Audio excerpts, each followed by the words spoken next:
E a gente tem que entender alguns conceitos. Os conceitos chaves para você que vai atender o paciente com traumatismo crânioencefálico. Primeiro conceito, pressão de perfusão cerebral. A pressão de perfusão cerebral é a pressão que está mantendo a perfusão do cérebro. Ela é a pressão arterial média menos a pressão intracraniana. Então, a pressão de perfusão cerebral, pressão arterial média menos a pressão intracraniana. Pressão intracraniana, se o paciente tiver um traumatismo crânioencefálico grave, vai ser colocado um monitor da PIC, da pressão intracraniana, então vai ter um acesso lá no cérebro que vai estar fazendo essa medição dessa pressão intracraniana e você vai estar medindo no equipamento de pressão arterial média, invasivo ou não invasivo, você vai ter esse dado. E aí você tem a pressão de perfusão cerebral, que vai ser a pressão arterial média menos a pressão intracraniana. Cálculo simples. Está um monitor multiparamétrico apresentando lá a pressão de perfusão cerebral, a pressão média, e você vai ter o monitor da PIC. Você só é subtrair um para o outro. Pressão arterial média vai estar 80, PIC 20. Quanto é que vai ter de pressão de perfusão cerebral? 60. Cálculo simples. 60 milímetros de mercúrio. A pressão arterial média está 90. A PIC está 10. Quanto é que vai ser de pressão de perfusão cerebral? 90 menos 10, 80 milímetros de mercúrio. Então, um cálculo simples, sem dificuldade. E a gente tem o que é aceitável para esse paciente. Tem uma certa variação na literatura científica, mas está como objetivo manter uma pressão de perfusão cerebral acima de 60 milímetros de mercúrio. E a PIC é o somatório da pressão parcial do cérebro, do sangue, do crânio e da pressão do líquido. E existe uma teoria de Morrow e Kelly que ele diz que a soma dos volumes intracranianos dos elementos do sangue, cérebro e líquido é constante. Então, quando eu tenho um aumento de alguma dessas pressões, há uma redução da outra. Então, se eu tenho um edema cerebral que está aumentando dentro do espaço cerebral, eu vou ter uma saída do líquido, vou ter uma redução dessa pressão sanguínea. O organismo ele vai manter um controle para tentar manter a PIC, a pressão intracraniana, normal. Só que pode ser que a partir de um certo momento não se mantido esse controle, principalmente quando você tem uma lesão que altera o fluxo sanguíneo cerebral. O fluxo sanguíneo cerebral está totalmente ligado com a pressão intracraniana e com a pressão de perfusão cerebral. Então, se você tem uma lesão que há desregulação desse fluxo sanguíneo cerebral, você vai ter uma alteração dessa pressão intracraniana e ela vai variar,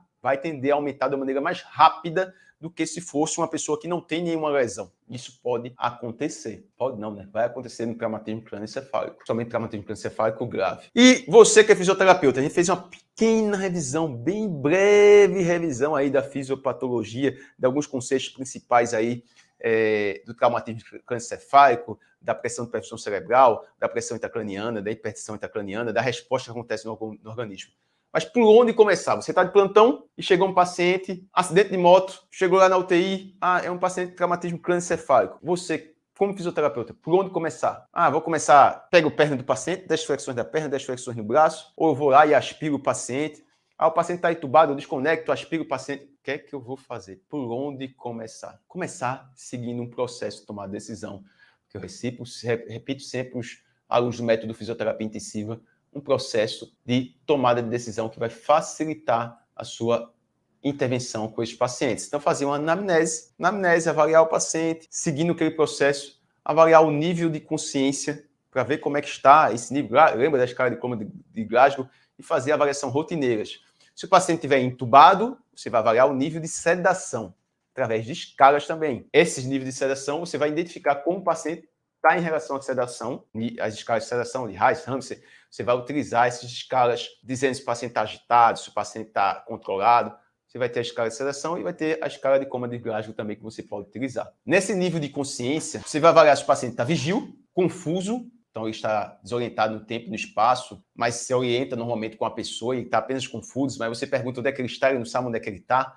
O paciente pode estar delirante, apresentando desorientado quanto tempo, lugar, pessoa, com perda de contato com a realidade, muitas vezes podendo ter alucinação auditivas ou visuais. Ele pode estar letárgico, então ele está sonolento.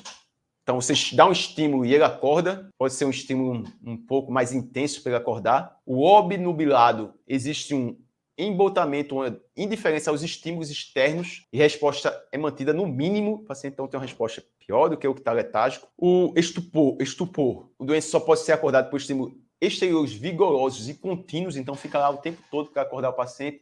E o comatoso, nenhuma estimulação vigorosa consegue produzir qualquer resposta voluntária no paciente. Isso é uma categoria de consciência. e você vai utilizar a escala de coma de Glasgow para avaliar qual é o nível dessa consciência. Avaliei o nível de consciência, como é a categorização da consciência. Vou avaliar a avaliação respiratória do traumatismo cranioencefálico. O paciente, lembrando, pode ter respiração espontânea, pode estar entubado. E aí você tem que avaliar esse componente respiratório. É extremamente importante o fisioterapeuta dominar a avaliação respiratória dentro da terapia intensiva, né? E aqui a gente vai detalhar cada componente. Vai falar um pouquinho em relação ao que você vai avaliar no traumatismo cranioencefálico, o que é que pode ser apresentado de padrões de alterações nessa respiração que o paciente pode ter. E aí, o que é que você vai avaliar dentro desses padrões? Você vai ver, dentro de um processo, inspeção, palpação, ausculta, seguindo uma sequência. Inspeção dinâmica estática, palpação, palpar o paciente durante a movimentação do tórax, palpar o abdômen do paciente, fazer a ausculta e realizar os testes específicos, se for necessário realizar com esse paciente. Vamos falar um pouquinho dos padrões respiratórios que o paciente pode ter, o paciente com traumatismo cranioencefálico. Outro dia desse, teve uma aluna do método de fisioterapia intensiva, a gente tem lá a teleconsultoria, e mandou um caso clínico dizendo que o paciente era um traumatismo cranioencefálico e que mantinha um PaCO2 mais baixo, mesmo reduzindo os parâmetros do ventilador. E ele poderia ter um padrão respiratório alterado pela lesão que ele estava apresentando. O padrão respiratório pode gerar uma hipótese de qual a lesão que está acontecendo. Então, um padrão atáxico vai ter uma variação grande desse padrão respiratório, com aumento da incursão, com aumento da frequência e redução. Está o tempo todo variando, eu vou colocar uma imagem um pouco mais na frente. Pode ser uma lesão do bulbo. O padrão de Cheyne-Stokes, você tem uma lesão do hemisférico bilateral ou insulto do diencéfalo.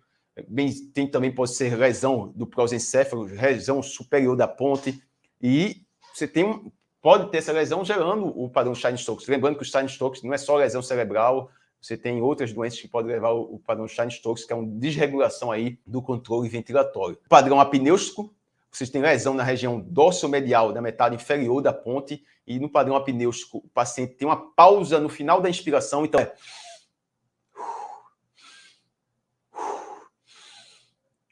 vai ser corrigido com o ventilador mecânico? Não vai conseguir. Se o paciente vier assumindo a ventilação mecânica, ele vai fazer esse padrão de apnêutico. E entender isso pode prevenir uma modificação, um ajuste ventilatório errado para esse paciente. Pode prevenir um ajuste errado para esse paciente que você é o fisioterapeuta que está ajustando.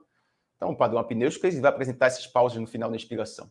A gente tem o padrão neurogênico central, que é uma lesão do tegumento pontino central. O neurogênico central vai fazer uma hiperventilação constante e é mais ou menos assim esses gráficos, né, da respiração do Cheyne-Stokes. Então, faz uma pausa inspiratória, o padrão começa a aumentar um pouco a frequência respiratória, vai aumentando, aumenta a incursão ventilatória, aumenta a incursão, depois vai reduzindo, pode ter uma pausa e começa de novo. É um ciclo que vai se repetindo. Da hiperventilação neurogênica central, ele fica hiperventilando. Vai manter o PaCO2 lá embaixo. A causa não vai ser com o ajuste da ventilação mecânica, né? Está tendo a hiperventilação constante desse paciente. Respiração apnêutica, como eu falei, uma pausa no final da inspiração. Então, inspira, mantém umas pausas, depois solta. Aqui a gente tem uma que eu não falei, que é a respiração em salva, e aqui a respiração atáxica, que ele ventila, começa a fazer essa ventilação bem alterada, podendo ter momentos de pausa inspiratória.